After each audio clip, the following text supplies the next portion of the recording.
జరుగుతుంది. So let's watch it.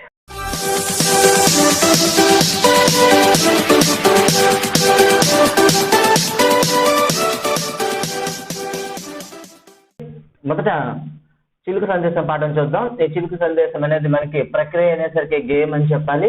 అలాగే దీని యొక్క ఇతివృత్తం ఏదంటే సరే జీవ వైవిధ్యం అని చెప్పాలి. అయితే ఈ చిలుక సందేశం పాఠం అనేది ఏ కావ్యం నుండి తీసుకున్నారు అని అడిగితే మాత్రం మల్లెల పందిరి అని చెప్తాం. అదేవిధంగా రాసింది గిడుగు రాజేశ్వరరావు.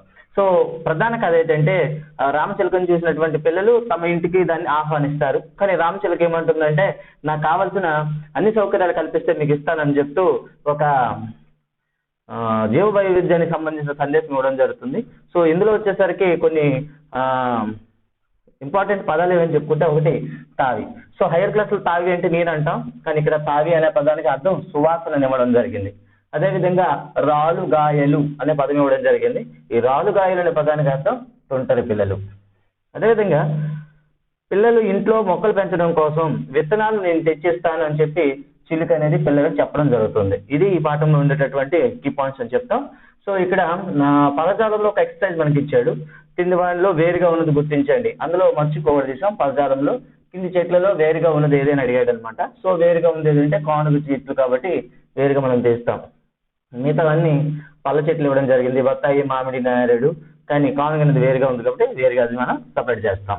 అదేవిధంగా పాఠం తర్వాత వచ్చేటటువంటి చదువు ఆనందించే ప్రక్రియలో మనకి చిన్ని కృష్ణుడు అనేది ఇవ్వడం జరిగింది. అది చిన్ని కృష్ణుడు అనేది ఏ తరహా అంటే కథ. అదేవిధంగా ఇందులో ఉండే ప్రధాన ఇతివృత్తం ఏంటంటే ఇతిహాసం అని చెప్తాం అనమాట. సో ఈ కథలో ఉండేటటువంటి సారాంశం ఏంటో ఒకసారి చూద్దాం. సో ఇక చిన్ని కృష్ణుడి గురించి చెప్తూ మనకి ఏం చెప్పడం జరిగిందంటే కంసుని గురించి చెప్పడం జరిగింది. కంసుడు క్రూరమైన రాక్షసుడు. తనకి చెల్లి ఉంది, ఆ చెల్లి పేరు దేవకి, దేవకి భర్త పేరు వసుదేవుడు. సో వీళ్ళిద్దరికి పుట్టిన 8వ సంతానం వల్ల తన ప్రాణగండమును తెలుసుకుంటాడు. ఇద్దరిని కూడా చెరసాలలో వేస్తాడు. సో 8వ సంతానం కలిగేసరికి ఏం చేస్తాడంటే వసుదేవుడు ఆ చెరసాల నుండి తప్పించి ఆ బాలుడిని గోకులంలో ఉండేటటువంటి నందగోపాలుడు ఇంట్లో చేరుస్తాడనమాట. నందగోపాలుని భార్య పేరు యశోద.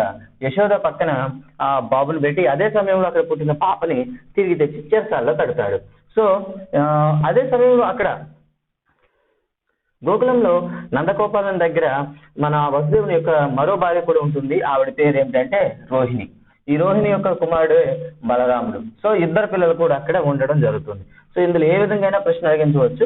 సో బలరాముడు అనే తల్లి పేరేమిటి, బలరాముడు తండ్రి పేరేమిటి, యశోదతో పాటుగా ఉన్న వసుదేవుని భార్య పేరేమిటి, ఏ విధంగా అడిగినా కూడా కన్ఫ్యూజ్ అవ్వకూడదు. రోహిణి. అదేవిధంగా ఈ విషయం తెలుసుకునేటటువంటి కంసుడు కృష్ణుని చంపడానికి ఒక్కొక్కరిని ఒక్కోసారి పంపిస్తాడు. అందులో మొదటిసారిగా పంపించింది ఎవరినంటే పోతన అనే రాక్షసిని పంపిస్తాడు. ఈ పోతన ఏమవుతుందంటే మంచి అందమైన ఒక గోపికగా మారి ఆ బాబుని చంపడం కోసం పాలు పెట్టడానికి వెళ్తుంది. కానీ ఆ విషయం తెలుసుకున్నటువంటి శ్రీకృష్ణుడు ఆ అమ్మాయిని అక్కడే చంపేయడం జరుగుతుంది. తర్వాత ఉయ్యాలలో ఉండేటటువంటి శ్రీకృష్ణుని చంపడానికి కాకాసురుడు అనే ఒక రాక్షసుని పంపించడం జరుగుతుంది. సో ఈ మొత్తం సమాచారంలో ఏదైనా మనకు ప్రశ్నించడానికి అవకాశం ఉండే టాపిక్ ఎట్టి పరిస్థితులు కూడా అశ్రద్ధ చేయకండి. అదేవిధంగా ఆ కంసుని యొక్క కష్టాన్ని తెలుసుకునేటటువంటి నందగోపాలుడు అక్కడి నుండి షిఫ్ట్ అవడం జరుగుతుంది. కంసుని బాధ నుండి తప్పించుకోవడానికి గోకులంలో ఉండేటటువంటి నందగోపాలుడు బృందావనానికి తరలి వెళ్ళిపోవడం జరుగుతుంది. సో బృందావనంలో ఎక్కడుంది అని ప్రశ్నిస్తే ఇది యమునా తీరంలో ఉందని మనం చెప్తాం. అంతేకాకుండా యమునా తీరంలో ఉండేటప్పుడు బృందావనంలో శ్రీకృష్ణుడి యొక్క బాల్య చేష్టలు అనేవి చాలా బాగుంటాయని చెప్తారు. సో అలా ఒకరోజు మట్టి తిన్నాడని కానీ నోరు చూపించమనగానే యశోదకి విశ్వాన్ని చూపిస్తాడు. అదేవిధంగా తన ఆగడాలని తట్టుకోలేక నడుంకు రూలు కడుతుంది యశోద. యశోద కట్టినప్పుడు 2 మద్ది చెట్లు గుండా వెళ్ళి ఆ మద్ది చెట్లను కూడా కూలవేస్తాడు. కానీ అదే మద్ది చెట్లు అక్కడ శాపగ్రస్తమైనటువంటి దేవతామూర్తులని చెప్పడం జరిగింది. సో ఇక్కడ సింపుల్ గా అభ్యర్థులను ట్రిక్ పెట్టాలంటే సింపుల్. సో నడుంకి రూలు కట్టిన తర్వాత శ్రీకృష్ణుడు ఏ చెట్ల మధ్య గుండా పోయాడు, మరి చెట్టు, రావి చెట్టు, మద్ది చెట్టు అని అడిగేస్తే సో ఇంకేం లేదు. సో మరి ఇక్కడ అవుట్ ఆఫ్ హెల్ప్ అని అయిపోతాం. కాబట్టి ప్రతి పాయింట్ అనేది కీ పాయింట్ ఇక్కడ మనకి ప్రతిదీ కూడా మన మైండ్ లో ఉండాలి. అదేవిధంగా తర్వాత పాఠంకి వస్తే రైట్ తెలివి. సో ఈ 4th క్లాస్ లోనే అత్యధికంగా జాతీయాలు అదేవిధంగా సామెతలు వచ్చే పాఠం రైట్ తెలివి. సో అభ్యర్థులను చాలా తెగ్మక పెడుతుంది ఇక్కడ. సో ఇది ఇతివృత్తం చూసుకుంటే కథ, ప్రక్రియ చూస్తే కథ, ఇతివృత్తం. దీని ప్రధాన ఇతివృత్తం ఏంటంటే సమయస్ఫూర్తి. ఏ సమస్య వచ్చినప్పుడైనా సరే భయపడకుండా సరైన ఆలోచనలతో పరిష్కరించడం అనేది ఈ పాఠం యొక్క ముఖ్య ఉద్దేశం. సో పాఠంలోకి వెళ్ళినట్లయితే రామయ్య అనేసి ఒక పేద రైతు అనేవాడు వ్యవసాయం చేయడం కోసం ఒక పొలానికి వెళ్తే ఆ పొలాన్ని నాది అని ఒక ఎలుగుబంటి వాడికి వచ్చి అడ్డగించడం జరుగుతుంది. సో ఎలుగుబంటికి రామయ్యకి జరిగినటువంటి మధ్య సంభాషణలో వచ్చినటువంటి జాతీయాలు.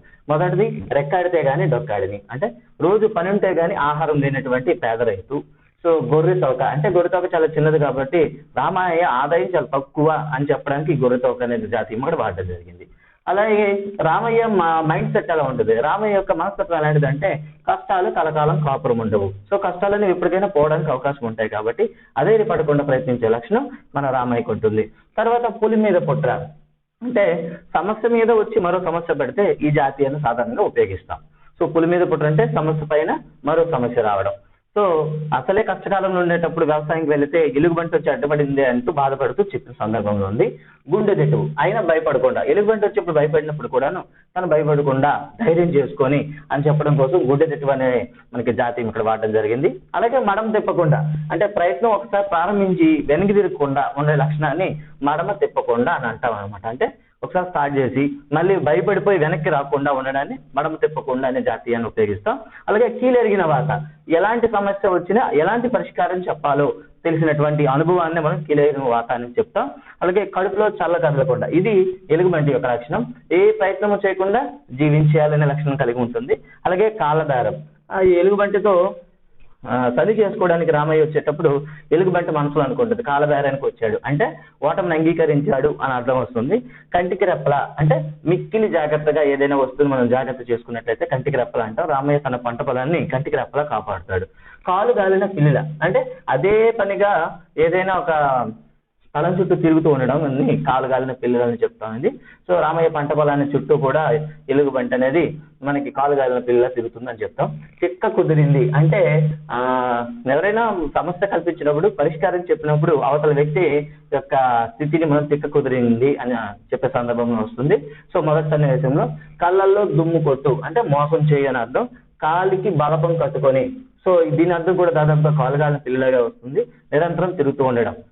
కళ్ళల్లో దుమ్ము కొట్టు అంటే మోసం చేయు. నిప్పులు కొక్కు అంటే మిక్కిలి కోపంగా మాట్లాడడం అని అర్థం వస్తుంది. గోతికాడ నక్కల, అంటే సరైన సమయం కోసం వెతికి చూడడం. అంటే సాధారణంగా నక్కలు అనేవి ఏదైనా వేటాడేటప్పుడు గోతులు అలా ఎదురు చూస్తూ ఉంటాయి, సరైన అవకాశం చూసి వెంటనే దాడి చేస్తాయి. గోతికాడ నక్కలు అంటే సరైన అదనైన సమయం కోసం చూడడం. ఆట కట్టు అంటే ప్రయత్నాన్ని అడ్డగించడం. ఎవరైనా ఒక ప్రయత్నం చేసేటప్పుడు దాన్ని మనం ఆపాలనుకునేటప్పుడు సరైన ఉపాయంతో దాన్ని ఆపితే దాన్ని ఆట కట్టు అనే జాతీయాన్ని ఉపయోగిస్తాం. అదేవిధంగా అరచేతిలో వైకుంఠం, ఎప్పుడు కూడా ప్రయత్నించకుండా మిక్కిలి ఫలితం రావాలనేసి ఆశించేటప్పుడు అరచేతుల వైకుంఠం అని చెప్తాం. ఇది ఒక పగటకల్లాగే మనం చెప్పవచ్చు. తర్వాత ఒంటి కాలి మీద లేచు, అంటే మిక్కిలి కోపంతో నిలబడ్డాన్ని మనం ఒంటి కాలి మీద లేచు అనే సందర్భంలో వాడతాం. అరికాలం మంట నెత్తికెక్కు, అంటే ఎవరైనా మనకి ముందే కోపంగా ఉండే సందర్భంలో ఇంకా పరుష మాటలు మాట్లాడేటప్పుడు ఇంకా కోపంగా మనిషి మారడాన్ని అరికాలం మంట నెత్తికెక్కే సందర్భం వస్తుంది. పప్పులు ఉడకవు, అంటే ఎవరి వద్దైనా మనం ఏదైనా ప్రయత్నించేటప్పుడు ఆ ప్రయత్నాలనేవి అక్కడ సఫలం కాకపోతే ఈ జాతీయం వాడతాం. నా దగ్గర మీ పప్పులు ఉడకవు, అంటే మీరు చేసే చేష్టలు నా దగ్గర సఫలీకృతం కావు అని చెప్పేటప్పుడు ఇలా ఉపయోగిస్తూ ఉంటాం. నిప్పు తొక్కిన కోతిల, అంటే కోతి అంటేనే నిశ్చలంగా ఉంటుంది, అంటే తెలుస్తూ ఉంటుంది. అలాంటిది నిప్పును తొక్కిందంటే ఇంకెలా ఉంటుంది అంటే నిరంతరం చిందులు వేస్తూ తిరగడం, నిరంతరం కూడా అక్కడే అదే పనిగా తిరుగుతూ ఉండడం. అన్నం అడిగితే సున్నం పెట్టినట్లు, అంటే దాన్ని ఏమంటాం, సాధారణంగా ఇచ్చినట్టే ఇచ్చి మోసం చేయడం అని చెప్తాం. అంటే ఫలితాన్ని చూపిస్తూ మోసం చేయడం, అంటే దీన్ని అన్నం అడిగితే సున్నం పెట్టనే జాతీయం వాడతాం. అలాగే పొమ్మన లేక పొగబెట్టు, అంటే ఎవరినైనా సరే మనం ప్రత్యక్షంగా కాదు అని చెప్పలేక పరోక్షంగా వాళ్ళ చేత కాదు అని చెప్పించడం కోసం, అంటే పరోక్షంగా వాళ్ళపైన మన యొక్క వ్యతిరేకత ప్రదర్శించడం కోసం ఈ జాతీయాన్ని ఉపయోగిస్తాం, పొమ్మన లేక పొగబెట్టు అని. అలాగే కళ్ళలో కారం కొట్టు, అంటే డైరెక్ట్ గా దీనికి అర్థం కూడా మోసం చేయని అర్థం వస్తుంది. తోక ముడుచుకొని పోవు, అంటే తన తప్పును తను తెలుసుకొని అక్కడ నుండి విరమించుకోవడాన్ని తోక ముడుచుకొని అంటాము. అలాగే కొరివితో తలగొక్కును, అంటే ఎవరితోనైనా కావాలి వాళ్ళతో మనం శత్రుత్వం అంటే ప్రమాదం తెచ్చుకోవడాన్ని ఇలా మనం కొరివితో తలగొక్కుని అంటాం. అదే కాకుండా పాఠం యొక్క చివరి కూడా మరో 2 జాతీయాలు ఇవ్వడం జరిగింది. సో అందివేసిన చెయ్యి వెనతో పెట్టిన విద్య, అందివేసిన చెయ్యి వెనతో పెట్టిన విద్య అంటే రెండు కూడా బాగా అనుభవం, నైపుణ్యం, బాగా అలవాటైన పని అని చెప్పే సందర్భంలో వాడతాము. అయితే ఈ పాఠంలో మనకి ఇంకా కీ పాయింట్స్ ఏమన్నాయంటే, రామయ్య మొదట వేసిన పంట ఏది? రామయ్య మొదట ఎలుగుబంటితో చదువు చేసుకునేటప్పుడు ఎలుగుబంటి పై భాగం కావాలంటుంది, రామయ్యకి కింద భాగం తీసుకోమంటుంది. సో అలా సందర్భంలో రామయ్య వేరుశనగ వేసి పైన ఉన్నటువంటి మొక్క భాగాన్ని ఎలుగుబంటికి ఇచ్చి కింద ఉన్నటువంటి పంట భాగాన్ని తను తీసుకుంటాడు. రెండవసారి తప్పు తెలుసుకునేటటువంటి ఎలుగుబంటి కింద భాగం కావాలి, పై భాగం తీసుకోమంటారు. ఈ సమయంలో మనవాడు వరి వేసి పై భాగం తీసుకుంటాడు, కింద భాగం ఇస్తాడు. ఇక మూడవసారి కిందది పైది నాదే, మధ్యలో నీది తీసుకొని మూడవ సంధి చేసుకునేటప్పుడు ఈసారి చెరుకు వేస్తాడు. సో ఈ విధంగా రామయ్య ప్రతిసారి కూడాను ఫలితం అనేది ఎలుగుబంటికి దక్కకుండా పంటలు మార్చడం అనేది జరుగుతుంది. ఇది మనకు ఉండేటటువంటి రైతు తెలివి. ఇప్పుడు మనం 11వ పాఠం చూద్దామండి, మారిన అలవాట్లు. ఈ మారిన అలవాట్లు అనేది ప్రధాన ప్రక్రియ ఏంటంటే కథనం అని చెప్తాము, ఇతివృత్తం అనేసరికి పిల్లల స్వభావం అని చెప్తాం. మారిన అలవాట్లు, ఈ మారిన అలవాట్లు ఒకసారి చూసుకున్నట్లయితే ఎవరు రచించారు, ఎందు నుండి తీసుకోవడం అనేది కూడా మనం ప్రశ్నించవచ్చు. సో నిజానికి ఇది పూల పొట్లాలు అనే ఒక కథా పుస్తకం నుండి తీసుకోవడం జరిగింది. ఇది ఆంధ్రప్రదేశ్ బాలల అకాడమీ వాళ్ళు ప్రచురించారు ఆ పుస్తకాన్ని. సో గుర్తుంచుకోవాలి, మారిన అలవాట్లు, పూల పొట్లాలు, అదేవిధంగా ఆంధ్రప్రదేశ్ బాలల అకాడమీ అనేది గుర్తుంటే సరిపోతుంది. నిజానికి ఇందులో గోపి అనేవాడు చాలా తెలివైన విద్యార్థి, అన్నింట్లో ఫస్ట్ ఉంటాడు. కథలు, ఆటలు, అతని యొక్క ఫోటోలు, పేపర్లు కూడా వచ్చాయి. కానీ వాడికున్న దురుద్దేశం ఏంటంటే, దురలవాటు ఏంటంటే మొహాన్ని ఎప్పుడు కూడా చిరాగ్గా పెట్టడం, ఎవరితోనూ సంభాషించినప్పుడు కూడాను నవ్వు ముఖం పెట్టకుండా ఎప్పుడు చిరాగ్గానే ఉంటాడు. ఇది అతని యొక్క దురలవాట్లు. సో దీనిపైనే వ్యంగ్యంగా ఒక అబ్బాయి బోర్డు మీద రాస్తారు, ఈ 4వ తరగతి గదిలో గోపిగాడి మొహంలో చిట్టుపట్లో తుస్బుస్లని రాస్తాడు. ఆ రాసిన వ్యక్తి ఎవరంటే యాదగిరి. సో యాదగిరి అనే అబ్బాయి గోపి గురించి వ్యంగ్యంగా నల్లపల్లపై రాస్తాడనమాట. సో అన్నింట్లో ముందుంటాడు కాబట్టి పిల్లలందరూ కూడా అతన్ని ఇష్టపడతారు, అదేవిధంగా ఉపాధ్యాయులందరూ కూడా చాలా ఇష్టపడతారు. కానీ దురలవాట్ల వల్ల అతన్ని ఇప్పుడు కూడా ఆట పట్టిస్తుంటారు పిల్లలందరూ. తరగతిలో రాగానే ఒకసారి అందరికీ గొల్లునం చేయడం ఇవన్నీ కూడా. సో అలా ఉంటే తన యొక్క దురలవాట్లు చూసి చాలా సార్లు వాళ్ళ అమ్మగారు చెప్తుంది, ఒరే అలా ముఖం పెట్టడం మంచిది కాదు అని ఒకసారి కేకలు వేయడం కూడా జరుగుతుంది. సో ఎగ్జామ్ డైరెక్ట్ గా అడగచ్చు, ఒరే అలా ముఖం పెట్టడం మంచిది కాదు అని మాటలు ఎవరన్నారు? గోపి అమ్మగారు. అదేవిధంగా చాలా సార్లు ఉపాధ్యాయులు గోపికి సలహా ఇవ్వడం జరుగుతుంది, ఎవరో ఏదో అన్నారని అలా ఉడుక్కోవద్దని, అదేవిధంగా నీవు అలవాట్లు మార్చుకోమని, ఎవరైనా ఏదో అన్నారనేసి నీ వెంటనే ఉడుక్కోవడం మంచిది కాదు అని చాలా సార్లు ఉపాధ్యాయులు చెప్పడం జరుగుతుంది. ఇక్కడ గుర్తుంచుకోవాల్సింది, అమ్మ వచ్చేటప్పుడు ఈ పిలుపు మనకు కనిపిస్తుంది, అమ్మ లేనప్పుడు సో మిగతావన్నీ కూడా ఉపాధ్యాయుడికి వస్తుంది. కాబట్టి డైరెక్ట్ గా మీరు పెట్టవచ్చు, ఇంకా వేరే పాత్ర అనేది లేదు. సో ఈ విషయం తెలుసుకున్నటువంటి గోపి అద్దం ముందు నుంచి తన ముఖాన్ని తనే పరీక్షించుకుంటాడు. కళ్ళు అచ్చం గుడ్ల గోపులాగా ఉన్నాయని, అలాగే ముఖం చూస్తే గద్ద ముఖంలా ఉందని తెలుసుకుని వెంటనే తన అలవాట్లు మార్చుకోవడం జరుగుతుంది. తర్వాత నుండి పిల్లలందరూ కూడా తన మొహంలో చేష్టలు చూడాలనుకుంటారు, అవి కనిపించవు. ఇది మనకు ఉండేటటువంటి మారిన అలవాట్ల పాఠంలో ఉన్న ముఖ్యమైనటువంటి కీ కాన్సెప్ట్. తర్వాత ఎవరు బాధ్యులు అనే పాఠం చూసుకున్నట్లయితే ఇది సంభాషణ తరహా పాఠం. ఇది దీని యొక్క ఇతివృత్తం ఏంటంటే సామాజిక స్పృహ, అంటే ప్రజల్లో చైతన్యం తీసుకురావడం కోసం ఈ పాఠం మనకి ఇవ్వడం జరిగింది, పిల్లల్ని చైతన్యపరచడం కోసం. సో ఇందులో ప్రధానంగా ఉండేటటువంటి క్యారెక్టర్స్ ఏమంటే చెట్టు, కరెంటు స్తంభం, అదేవిధంగా రోడ్డు, పిచ్చుక, చివరిలో పిల్లలు. సో ఈ విధంగా మనకి ఇక్కడ ఉండేటువంటి క్యారెక్టర్స్ కనిపిస్తాయి. ఇవి రాత్రప్పుడు అన్ని కూడా ఒక దగ్గర కూర్చొని మాట్లాడుకునే సందర్భంలో మనకి పాఠం స్టార్ట్ అవుతుంది. అయితే పాఠంలో కీ పాయింట్స్ ఏమైనా ఉన్నాయంటే, పిచ్చుక వాపోతుంది, సెల్ ఫోన్ రేడియేషన్స్ వల్ల మా జాతి అంతరించిపోతుందని పిచ్చుకు చెప్పడం జరుగుతుంది. అదేవిధంగా చెప్తుంది, తేనెటీగలు అంతరించిపోతే పూర్తిగా మానవ జాతి అంతరించిపోతుందట అని చెప్తూ పిచ్చుకు కూడా చెప్పడం జరుగుతుంది. ఇలా సంభాషణ జరుగుతుండేటప్పుడు చివరికి తెల్లవారితే పిల్లలకి మనం చెప్దాము, వాళ్ళే నేటి బాలలే రేపటి పౌరులు కదా, వాళ్ళకి చెప్తే ప్రకృతిని కాపాడుతారు అని చెప్తూ చెట్టు అందరికీ సలహా ఇస్తుంది, పిచ్చుక దానికి సరే అంటుంది అనమాట. ఈ విధంగా మనకి ఎవరు బాధ్యులు పాఠంలో వచ్చేటటువంటి కీ పాయింట్స్ ఇవి. ఇక్కడ అర్థాలు తెలుసుకోవాల్సిన కొత్త పదాలు అయితే ఏమి మనకి రాలేదు. ఇక తర్వాత పాఠం చూద్దాం, చక్రాల కుర్చీ. చక్రాల కుర్చీ మీద మనకి చాలా సార్లు ప్రశ్నలు అడిగారు. లోగడ్లో టెట్ లో కూడా చక్రాల కుర్చీ పాఠం మీద డిఎస్సిలో కూడా 2 సార్లు అడగడం జరిగింది. సో ప్రీవియస్ సెషన్స్ లో పేపర్స్ అన్ని కూడాను నెక్స్ట్ ఇంకో వీడియోలో మీకు పోస్ట్ చేసేస్తాం, ఇప్పుడు మీరు చూద్దరు కానీ. సో చక్రాల కుర్చీ చూసుకున్నట్లయితే కథనం, అంటే ఇది కథనం అంటే ఒక వ్యక్తి వ్యాసం రాసేటప్పుడు వచ్చేటటువంటి ప్రక్రియ అని చెప్తాం, కథనం ఇది. సో దీని యొక్క ప్రధాన ఉద్దేశం వికలాంగుల మనోభావం. సో చక్రాల కుర్చీ అనగానే ప్రధాన ఉద్దేశం ఏంటంటే, ఇతివృత్తం ఏంటంటే వికలాంగుల మనోభావం. సో ఇందులో ఇది దేని నుండి తీసుకున్నారంటే ఎన్సీఈఆర్టీ పాఠ్యపుస్తకం నుండి తీసుకోవడం జరిగింది. సో ఇందులో ఉండే ప్రధాన పాత్రలు చూద్దాం. సునీత, అమిత్, ఫరీదా మరియు దుకాణదారుడు, అదేవిధంగా ఫరీదా వాళ్ళ అమ్మ కూడా. సో ఇలా అలాగే సునీత వాళ్ళ అమ్మ కూడా ఇందులో ఉండడం జరుగుతుంది. స్టార్టింగ్ అనేది ఉదయం అయింది లేవమ్మ అని చెప్తూ సునీత వాళ్ళ అమ్మగారు లేపడం జరుగుతుంది. అక్కడ పాఠం మనకి స్టార్ట్ అవుతుంది. ఇక్కడ కొన్ని సంభాషణలు అనేవి పదే పదే మనకి ఇవ్వడం జరుగుతుంది. సునీత 2 కిలోల పంచదార తీసుకురామంటే సునీత తన చక్రాల కుర్చీలో, తనకి కాళ్ళు లేని పాప కాబట్టి షాప్కి వెళ్ళి కుర్చీ చక్రాల కుర్చీ మీద వెళ్ళి తీసుకురావడానికి ప్రయత్నిస్తూ ఉంటుంది. సో అలా వెళ్తున్నప్పుడు తూసి ఇచ్చినటువంటి తూకం వేసినటువంటి సామాన్లు మన సునీత అందుకోవాలని ట్రై చేస్తుంది. కానీ దుకాణదారుడు బయటకు వచ్చి తన ఒడిలో పెడతాడు. ఆ విషయం తనకు నచ్చక ఒక మాట ఉంటుంది, నేను కూడా అందరిలాగా సామాన్లు తెచ్చుకోగలను. సో ఈ వాక్యం ఎక్కడుంది అని అడిగితే మాత్రం ఎవరెవరితో అన్నారు? సునీత దుకాణదారుడితో అంది. అదేవిధంగా నేను కూడా మిగతా పిల్లలందరిలాగా అన్నీ చేయగలను, కానీ నేను భిన్నంగా పూర్తిగా ఉంటాను అని అమిత్ అన్నాడు. ఇది ఏ ఇతివృత్తాన్ని కలిగి ఉంది, లేదా దీంట్లో ఉన్న దాగి ఉన్న స్పృహ ఏంటంటూ లాస్ట్ డిఎస్సిలో అడిగాడు. సో నేను కూడా మిగతా పిల్లలందరిలా చేయగలను, కానీ నేను పూర్తిగా ఉంటానని చెప్పింది అమిత్ అనమాట. ఇది లాస్ట్ టైం అడిగిన ప్రశ్న. సో ఈ ప్రశ్న అడిగేసరికి మనకి ఏం గుర్తు రావాలి? వికలాంగుల మనోభావాలు. వికలాంగుల మనోభావం గురించి చెప్తూ అక్కడ ఇవ్వడం జరిగింది. అయితే ఈ విషయం ఎవరితో అన్నారంటే అమిత్ సునీతతో చెప్పడం జరుగుతుంది. సో ఇది మనకు ఉండేటటువంటి కీ పాయింట్స్.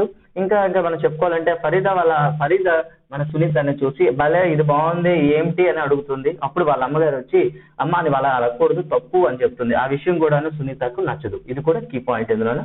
సో ఇది మనకు ఉండేటటువంటి చక్రాల కుర్చీ పాటకు సంబంధించింది. తర్వాత పాఠం వచ్చేసరికి బొమ్మగుర్రం చూసినట్లయితే ఇది కథ. అలాగే దీంట్లో పిల్లల స్వభావం గురించి చెప్పడం జరిగింది. సో ఈ పుస్తకాన్ని రాసింది దీపా అగర్వాల్. సో మొత్తం ఈ పుస్తకం ఆధారం అనేది ఎక్కడ నుండి లభించిందంటే చిల్డ్రన్ బుక్ షాప్ నుండి మనకి లభించింది. సో ఈ పాఠంలో చూసినట్లయితే కీ పాయింట్స్, రామి అనే బంజారా బాలిక ఉంటుంది. వాళ్ళ నాన్నగారు పొడవుగా పెద్ద పెద్ద మీసాలతో దృఢమైన శరీరంతో ఉంటాడని, అదేవిధంగా వాళ్ళ నాన్న సుత్తులు, అదేవిధంగా పట్టకారులు చేసి అమ్ముతూ ఉంటాడు. వాళ్ళ అమ్మగారు చక్కగా బొమ్మ గుర్రాలు చేసి అమ్ముతూ ఉంటుంది. ఆ బొమ్మ గుర్రాలకి చక్కగా రంగురంగుల అద్దపు బొమ్మలతో పెట్టి కుడుతుంది అని చెప్తుంది. అదేవిధంగా రామికి ఆ బొమ్మలతో ఆడుకోవాలని ఉంటుంది, కానీ వాళ్ళ అమ్మ ఎప్పుడు ఆడుకోవడానికి ఇవ్వదు, ఎందుకంటే అమ్మడానికి చేసింది కాబట్టి ఇవ్వమని చెప్తుంది. సో అవసరమైతే నువ్వు కూడా తయారు చేసుకోమని చెప్పగానే రామి ఒక అందమైన గుర్రాన్ని తయారు చేసుకుంటుంది. సో ఆ బొమ్మ చూసేసరికి కాస్త వంకులు వచ్చేటప్పటికి తను సొంతంగా చేసుకుంది కాబట్టి చేత మురిసిపోతుంది. తన బొమ్మని అమ్మ చేసిన బొమ్మలు పక్కన పెట్టి వీళ్ళందరూ మీ అన్నయ్యలు అని చెప్తూ ఆడుతుంటుంది. ఒకనొక రోజు అలా ఆడుతుండగా ఒక అమ్మాయి వస్తుంది. అమ్మాయి వచ్చి గుర్రం కావాలంటే వాళ్ళ అమ్మగారు వచ్చేసి గుర్రం కొనాలని చూస్తారు. ఆ గుర్రం ఖరీదు అంటే రామి వాళ్ళ అమ్మగారు 100 రూపాయలు అని చెప్తుంది. కానీ అదే వరుసలో ఉండేటటువంటి రామి గుర్రాన్నే అమ్మాయి కావాలని కోరుకుంటుంది. ఎందుకు కావాలని కోరుకుంటుందో తెలియదు. సో చివరికి రామి దాన్ని ఇవ్వనంటుంది. మొత్తం మీద చివరికి వాళ్ళ అమ్మగారు చెప్పడంతో రామి ఆ గుర్రాన్ని అమ్మేస్తుంది. అలా అమ్మేసినటువంటి రామి చాలా బాధపడుతుంటే ఆ పాప వచ్చి ఆ పాప చేతిలో ఉన్న ఒక అందమైన బొమ్మని రామికి ఇవ్వడం జరుగుతుంది. సో ఈ మొత్తం కథ ఏమవుతుందంటే పిల్లల స్వభావం ఇప్పుడు ఎలా ఉంటుందో చెప్పలేము అని చెప్పడమే ఈ పాఠం యొక్క ప్రధాన ఉద్దేశం. సో ఈ పాఠాన్ని రాసింది దీపా అగర్వాల్. ఇది మనకు ఉండేటటువంటి బొమ్మ. ఈ పల్లి చిత్రం అనేది కథనానికి సంబంధించింది. ఇక్కడ పిల్లల యొక్క శక్తి సామర్థ్యాన్ని పరిచయం చేయడం కోసం ఒక సక్రు అనే ఒక పిల్లాడి మీద చూపిస్తూ మనకి పాఠంలో విశ్లేషించడం జరుగుతుంది. నిజానికి సక్రు ఒక 8 ఏళ్ల బాబు, ఒక గిరిజన ప్రాంతంలో ఉంటాడు. వాళ్ళ అమ్మ నాన్నతో పాటు అడవికి అప్పుడప్పుడు వెళ్తూ చుట్టుపక్కల అనేది చాలా పరిశీలనగా చూసేటటువంటి లక్షణాలు కలిగి ఉంటాడు. సో ఒకనొక రోజు వర్షం పడేసరికి అమ్మ నాన్నతో పాటు ఒక గుహలోకి వెళ్తాడు. ఆ గుహలో చాలా రకాల బొమ్మల్ని గోడల పైన చూస్తాడు. ఆ బొమ్మల్ని చూసి ప్రశ్న వాళ్ళ అమ్మగారికి అడుగుతాడు, అమ్మ ఈ బొమ్మలు ఎవరు వేశారు అని. సో అమ్మ అంటది చాలా రోజుల నుండి ఉన్నాయి, ఎవరు వేశారో తెలియదు బాబు అని చెప్తుంది అనమాట. అవి చూసిన బొమ్మలను చూసి ఇంటికి వచ్చిన తర్వాత సరిగా నిద్రపోడు. రాత్రి ఏం చేస్తాడంటే మొదట ఒక బుగ్గు ముక్కను తీసుకొని ఆ బొమ్మను వేయడానికి ప్రయత్నిస్తాడు. అది సరిగా రాలేదని చెప్పేసి మళ్ళీ రెండోసారి వేస్తాడు. ఉదయం లేచిన తర్వాత ఆ బొమ్మల్ని చూసినటువంటి వాళ్ళమ్మ మురిసిపోతుంది అనమాట. కింద నేలపైన మసిబొగ్గుతో వేస్తాడు. ఇలా తర్వాత మసిబొగ్గుతో, తర్వాత శుద్ధ మొక్కలతో వేయడం, తర్వాత చుట్టుపక్కల ఉండే రంగులు తీసుకొని వేయడం అనేది ప్రాక్టీస్ చేస్తూ ఉంటాడు. ఇలా కొద్ది రోజులు పోయాక అంటే ఆ తనేసిన బొమ్మలందరూ కూడా చాలా అబ్బురు పడుతూ చూస్తూ ఉంటారు. ఇలా కొద్ది రోజులు అయిన తర్వాత ఆ ఊరికి వనజా టీచర్ రావడం జరుగుతుంది. ఆ బొమ్మల్ని చూసి ఆశ్చర్యపోతుంది.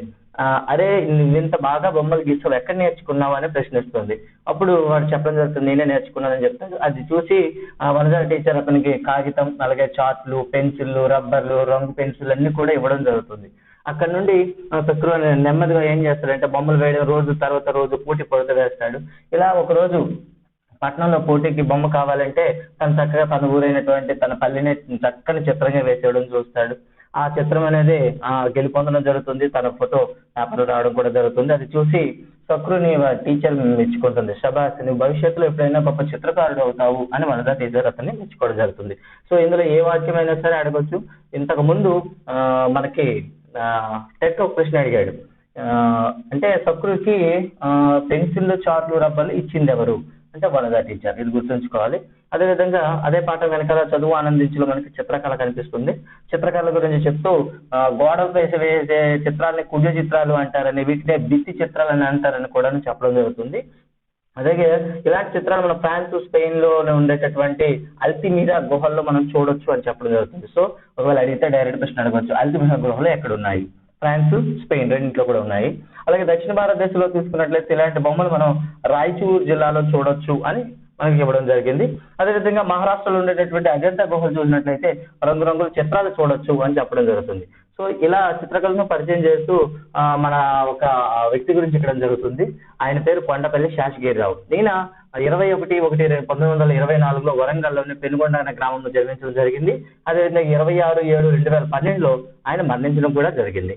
మరి ఆయన యొక్క ప్రత్యేకత ఏమిటి అంటే ఆయన తైలబద్ధ చిత్రాలు, నీలిరంగు చిత్రాలు, అదేవిధంగా పొట్రాయిడ్స్ అంటాం. నీలిరంగు చిత్రాలు కాకుండా నీటి రంగు చిత్రాలు అంటాం. నీటి రంగు చిత్రాలు, పొట్రాయిడ్స్ వంటివి చక్కగా వేస్తాడు ఆయన. ఆయన వేసిన చిత్రాలు కొన్ని బాగా పాపులర్ అయిన చిత్రాలు ఇవ్వడం జరిగింది.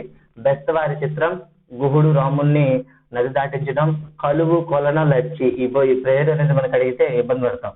కలువ, కొలను, లచ్చి జానపద చిత్రాన్ని వేసింది మాత్రం ఆయన కొండపల్లి శేషగిరిరావు. అదేవిధంగా గోదాదేవి చిత్రం, శకుంతల దృశ్య చిత్రము, తెలుగు తల్లి చిత్రం, గ్రామీణ చిత్రం, ప్రకృతి దృశ్యాలు ఇవన్నీ కూడాను ఆయన కుంచి నుండి జాలివారిన చిత్రాలు.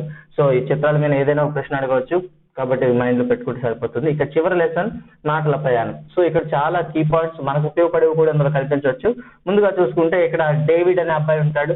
పోస్ట్ ఉత్తరం ఇవ్వగానే వెంటనే వెళ్ళి తీసుకుంటాడు. సో దాని మీద ఏం రాసిందో నాన్న చదువు అంటే వెనక్కి తిప్పి అడ్రస్ చూడంటే చూస్తాడు. చూసి అక్క రాసింది నాన్న అని చెప్తాడు. మేరీ అనగానే వాళ్ళ అమ్మగారు లోపల రావడం జరుగుతుంది. సో ఉత్తరం అనేది అనర్గళంగా చదువుతుంటే తల్లిదండ్రులు ఇద్దరు కూడా ముసిపోవడం జరుగుతుంది. సో దానికి సమాధానం రాసేటప్పుడు మనకి చెప్పడం జరుగుతుంది అనమాట.